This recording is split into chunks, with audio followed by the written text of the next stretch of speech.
Magkakasunod na insidente ng text scam ang naitala sa Manaoag matapos makatanggap na magkakaparehong mensahe ang dalawang residente na nagsasabing may kinakaharap umano silang kaso at posibleng maaresto. Sa magkahiwalay na insidente noong May 27 at 28, nakatanggap ang mga biktima ng text message na nagpapakilalang mula umano sa mga ahensya ng gobyerno.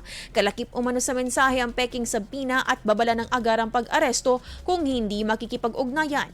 Sa isa sa mga kaso, hinihingan pa umano ng pera ang biktima kapalit ng sinasabing areglo upang hindi na matuloy ang kaso. Dahil sa magkakasunod na insidente, pinaalalahanan ng kapulisan sa Manaoag ang publiko na maging mapanuri sa mga mensaheng gumagamit ng pangalan ng mga ahensya ng gobyerno upang manakot at manghingi ng pera.